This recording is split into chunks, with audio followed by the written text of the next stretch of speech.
des grands saints de notre pays, eh bien, vous savez peut-être que Nicolas Sarkozy a profité de la dernière année de son quinquennat,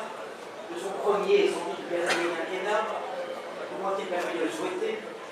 pour changer complètement l'esprit du 11 novembre. Il a déclaré qu'il fallait défossiliser le 11 novembre et faire en sorte que ce soit tous les morts pour la France, mais également tous ceux qui sont morts dans des expéditions récentes, que ce soit lors de la première guerre du Golfe, que ce soit récemment en Libye, c'est-à-dire en clair toutes les guerres du Nouvel Ordre mondial, qui seraient donc honorées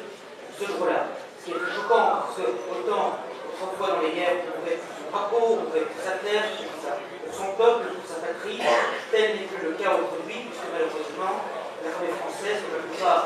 des armées européennes, sert malheureusement de supplétif au nouvel ordre mondial, allant dans des expéditions qui ne défendent rien nos intérêts, plutôt bien au contraire. Et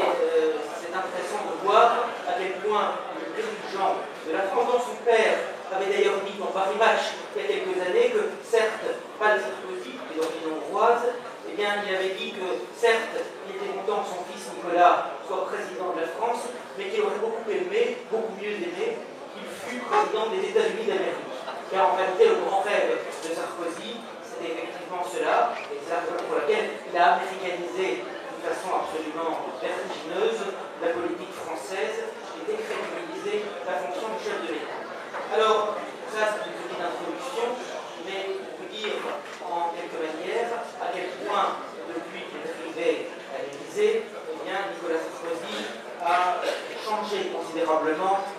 la façon de gouverner et de diriger la France. On voit que ses prédécesseurs, plus d'exemples à bien des égards, mais déjà par exemple dans les dépenses du budget élyséen, qui avait déjà quadruplé son prédécesseur Jacques Chirac, rappelez-vous, Fred Bush, bien lui, il a vraiment décuplé. Vous savez, la première chose, on oublie de le rappeler, c'est quand même important, surtout dans cette période de crise, la première chose qu'il avait faite, ou une des premières choses, c'était d'augmenter de 140%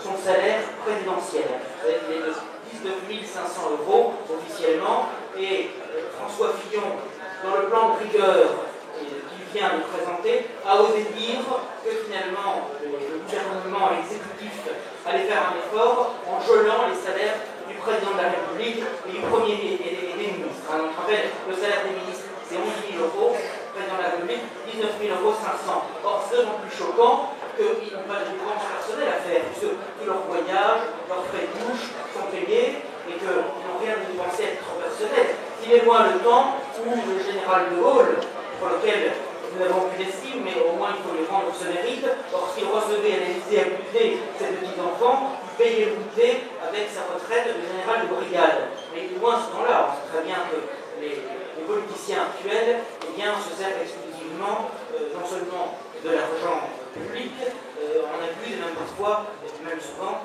de fonds occultes. Bon, eh bien, c'est quand même très choquant et indécent de la part du Premier ministre qui augmente la TVA, qui augmente les impôts, les prélèvements obligatoires, en sorte de